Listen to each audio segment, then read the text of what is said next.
مەسەلەی کۆڕۆنا شتێکی عام گرتیتەوە هەموو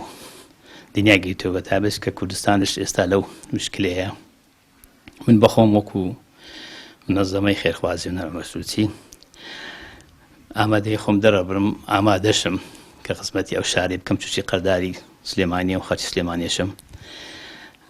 لێرە ئێستا حالیان دوو بینایە گەحتاجیان پێ هەوی پێنەبی من بۆ ئایندە ئینشاءڵڵا توش نابین ئامادەم کردێ بۆ مۆزوعی کۆڕۆنا و هەروەها ئێستا 100 میلیۆن دینارشم تەبەڕع کردیە بۆ ناوچەی ئێرە بە تایبەت مەتەنەن 30 میلیۆن و تەبەڕع کردێ بۆ حافەزە سلێمانی 10 میلیۆنم تەبەڕع کردێ بۆ دەربەندیخان دە بۆ حەلەبجە دە بۆ چەمچەماڵ دە بۆ ڕاپەڕین دەش بۆ خەلیفان و 5 میلیۆن دینارشم بۆ تەقتەق لە ئایندەش لەو هەفتەی داهاتوو ئینشاءڵڵا بەنیازم تقریباً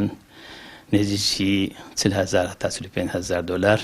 ئەو کرێتی کە لەلای من هەنا مەتەن شوقەیە قسم داخلیە چ دوکانەکانن هەموو پارەکانیان من وەکو منەظەمەی خێرخوازی و نەرمەسوولچی تەسلیمی کۆمپانیا دەکەم یەک مانگ لە باتیان دەدەم ئەم سوپاسی واکەم تووچی وەزاکی زۆر خراپە و سوپاسی ئێوەش دەکەم خاستان ئێوە جەماعەتی ڕاگەیاندن هیچ فەرقتان نییە تەمان هەم وەکو ئاسایش لەو شوێنە دەستنە بۆ شوێنە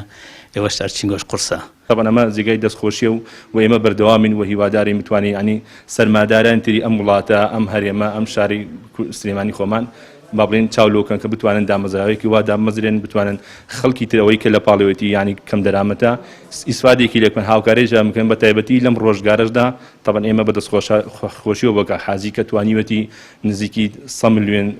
دینار ئێستا دابین کە طبعا بۆ پارێزگای سلێمانی و هەڵەبجە و چەمچەماڵ و دەربەندی خان و ڕانیە و تەقتەق و ئەوانە هەمی طبعا جێگەی دەستخۆشی ئێمە وەکو ڕێکخراوە شانازی پێوەکەن